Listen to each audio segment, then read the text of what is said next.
So when last we were here,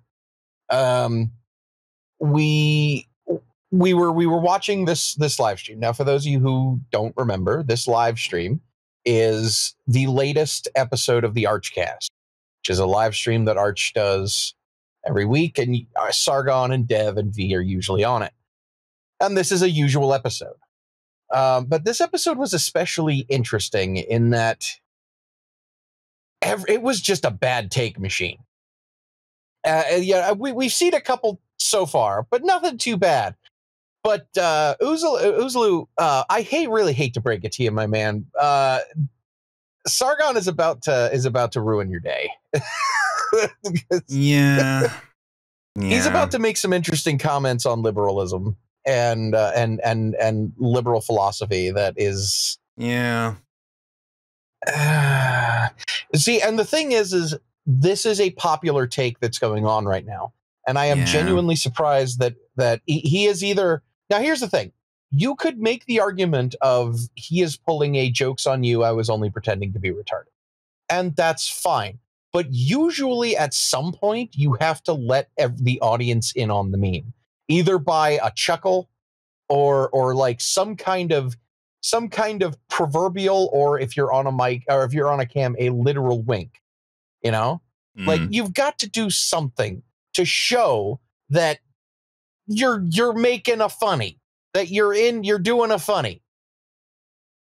Not only has he not done this, but he has supported this position in various ways multiple times.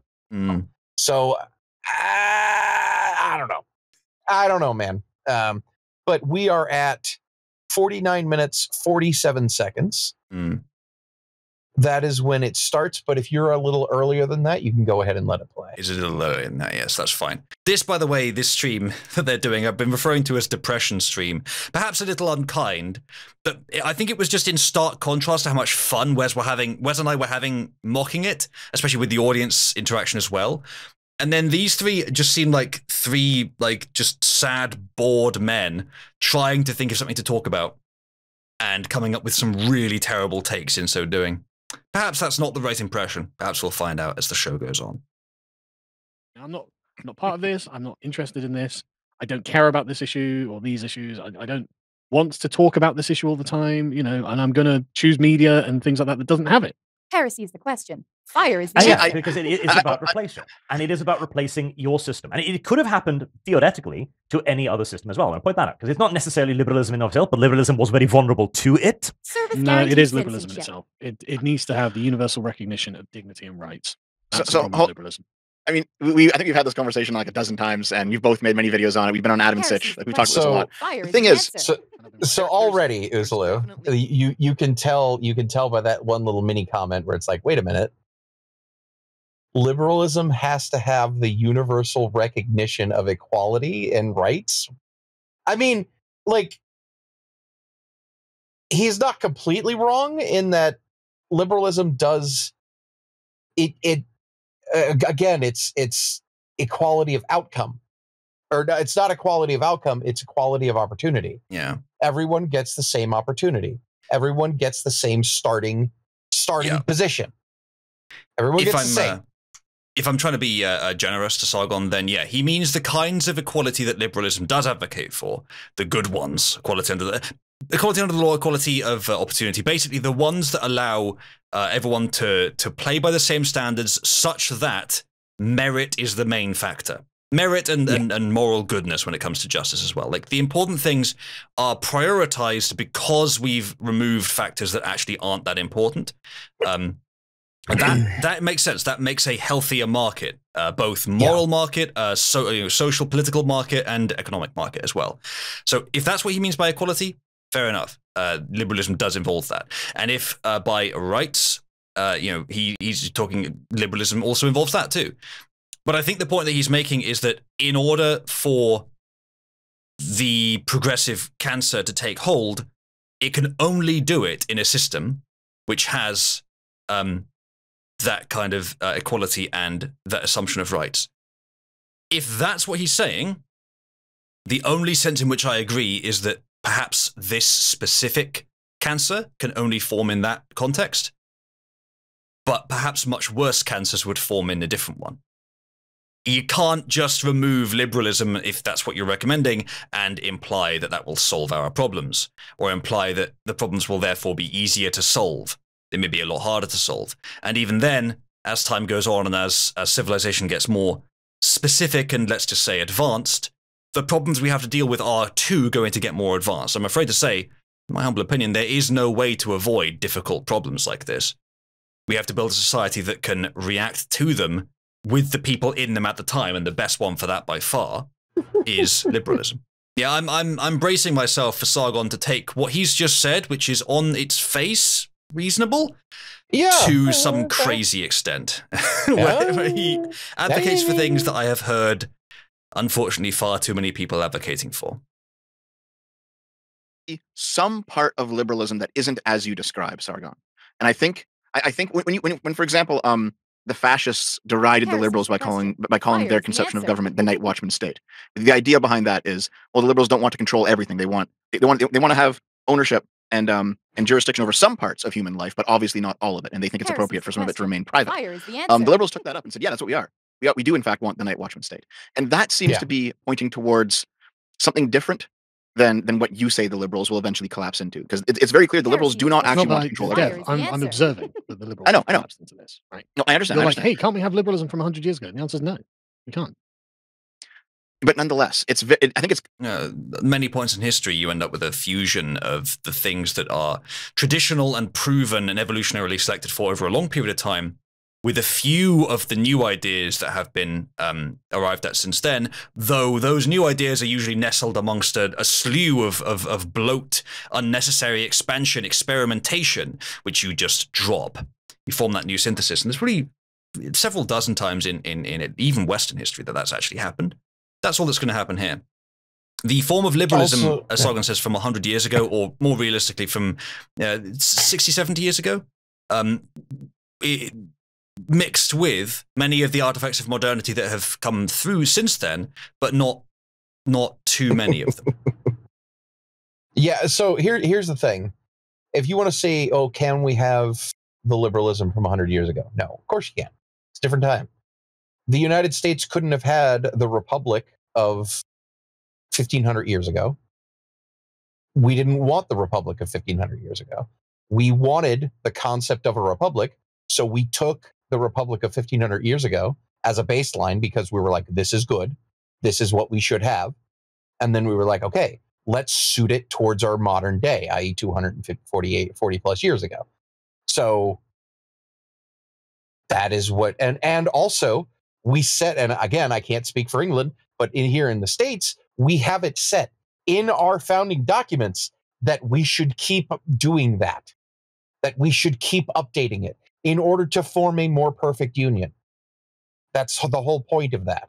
We should keep up. So we should not have liberalism and the qualities and values necessarily 100% of 100 years ago, but we should take that because that was a good thing and adapt it to the modern day. No one is saying that you can't do that. And to Dev's point, the night watchman state is a good thing. The concept of the night watchman state is very good because it allows people to do their own thing, law-abiding citizens to do their own thing, to live their own lives. But when something bad happens, it acts and it acts fast. Yeah. Vigilance. There is no sufficient replacement for individuals making choices which they believe are meritocratic for themselves and those around them. You cannot replace that with planning and expect it to work for any more than a short period of time. Yeah. It is not a long-term model. Add something else. Maybe I'll remember it. It's clear to me that there is some... Oh yeah, that was it. Will liberalism always devolve into progressivism? Maybe. But will fascism always dissolve into anarchy? Will socialism always dissolve into anarchy? Will name a system always devolve into something worse? Yes. No matter what system it is, it will always degenerate and bloat and change and become something worse. Liberalism, however, has the best deal. Because whilst the authoritarian systems are incredibly taut and require things to be just so. Therefore, when they go wrong, they go totally wrong. Liberalism is extremely flexible and adaptable. So it can weather going quite wrong and still restore itself without the need for anarchy. And also liberalism is able to adapt a lot more and bounce back from degeneration via lack of vigilance a lot easier and with a significantly less bloodshed than any form of authoritarianism like monarchy, dictatorship, collectivism, socialism, communism, fascism, any of those things. It is able to bounce back with significantly less bloodshed because it is so much more adaptable. And in the end, that is one thing that I think all of us want to try to our best to avoid, which is overt bloodshed. Yeah. Because I mean, as much as like, yeah, some people kind of deserve it at some point. This is very, very rare, you know, and that's, yeah. Sargon here is, I'm going to give a very preliminary early guess that I think he's trying to harden his position because he really strongly wants to defend, particularly his family, from the horrors of the modern ideological world.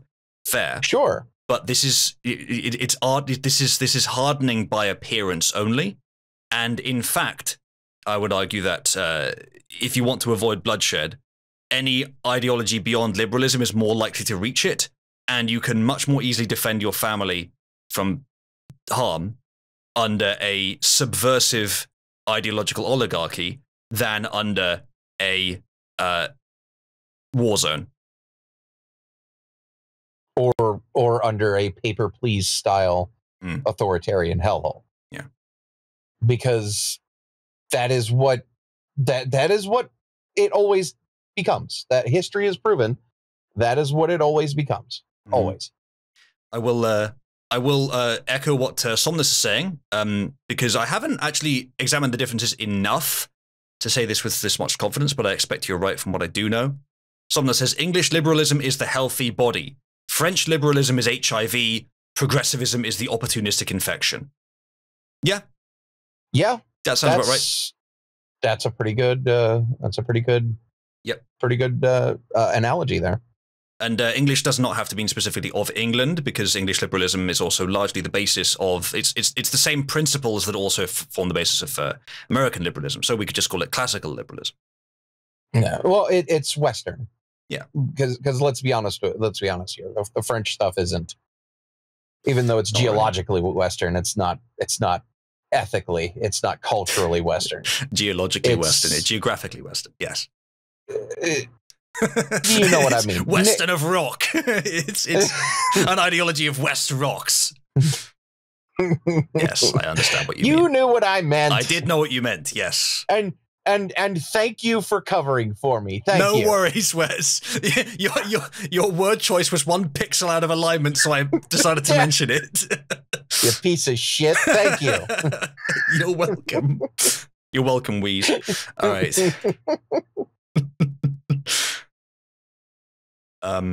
Yeah, sure, Jack. Sure. I'm trying not to make it sound like it's too much of a credit grab, because whilst the US was based on a lot of the ideas of English liberalism, it did change them a lot and was broadly successful. So I think at this point we can call it classical liberalism. It was the evolution. It was the, and the English got a lot of their values from ancient Rome. Yeah. The Roman Empire, and before that, the Roman Republic. And then, before that, the very, again, we're getting back into like Bronze Age stuff, but the alleged, very, very what we would call liberal, very open, very free trade minded culture that was Troy and the trade empire that Troy made. And then, of course, one salty Spartan faggot got cucked, and then he decided to burn it all down over the course of a couple decades. But that's neither here nor there.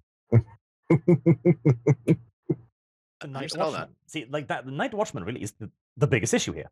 It's the same with the idea that everything is political, but it isn't. We had a system where everything wasn't political. That collapsed. Why? Because our enemies were political. The Night Watchman, if he refuses to stop the thief climbing through your window, is not doing his job. Yeah. Well, but the point of the Night Watchman is he's supposed to stop that thief. But right? he isn't. Yeah, I mean, as Dev said, like, again, if you think that you can just criticize liberalism on the notion that, well, if people don't do their jobs, it'll fall apart. Yes, welcome to anywhere. Welcome to reality. If you have a fascist system, for example, or an authoritarian system, where the Night Watchman is doing their job by letting the thief climb in through your window, now that's already worse, isn't it? And that's very plausible if you happen to be, say, Jewish and they happen to be white in the National Socialist Hitler Third Reich example. Yeah. At least in liberalism, on the books, their job is to do the right thing. And if they do their job, everything goes fine. Not everything, but, you know, generally things are fine. At least the expected standard is the right one, rather than in alternative systems where the expected standard is one that is... Sometimes it's an emergency measure which may help the society, but under normal circumstances, it's going to be horribly wrong. I would rather have a Night Watchman state that unfortunately is corrupted to the point where the Night Watchman believes that the thief is right to break into my room, and I can deal with that. I can deal with that. I have the ability to deal with that by getting a new Night Watchman or shooting the thief and then getting a new Night Watchman, rather than having a Night Watchman and Day Watchman and Guardsman and Stasi and SS and Commissar and Inquisitors, and all of them are state funded and breaking down your door because you said something against the king that they don't like. Because again, if you think monarchy is such a good idea, ask the average citizen of Saudi Arabia what they think of their king. You know what you're going to get? Of course I love my king. Yeah. Saying. And in terms of I'm thinking, okay, we should try and respond to what Sargon is more likely advocating, which is a sort of more anarchistic, but perhaps monarchy-led system. More like probably what Aiden and others and Dankula believe. But it's hard to do that without just repeating what I already said, the warlord thing. That knocks over any anarchist argument, as long as you assume it's true, which it definitely is. So anything I would say would just be a derivative of that. But yeah, let's continue, see if he says anything new. But he isn't. Okay, well then that's a failing of the Night Watchman. Watchman can be persuaded that he isn't a thief, then the Night Watchman, which is what has happened, because the person who's making the argument has persuaded him on his own principles, then the Night Watchman is useless. Well, Sargon, not to be too much of an Ameribu, because I still don't I don't think it's the perfect system, but I think it's pretty good. If the Night Watchman, more perfect system. If the Night Watchman is not doing their job, in the US, you can do the job yourself without abandoning the notion of the Night Watchman in the first place. And then, if absolutely necessary, we can just get a new Night Watchman. Yeah. I don't think it's the only way that you can build a healthy system, but it's a good way. It's a fine way. So it's not like there isn't a way to solve this, Sargon. It is literally a more perfect way. According to a man who likes it. It is. I mean, that's it. It's literally in the founding documents, man. It's a more perfect. Yeah, I know. I'm saying compared to other ways of doing the same thing. The founding documents is about it's more perfect than yesterday. Not necessarily we have a more perfect system than all the others. Although you probably do believe that, but I'm not trying to make a comparison point here. I'm actually trying to advocate for your system as a specific response to what Sargon's saying.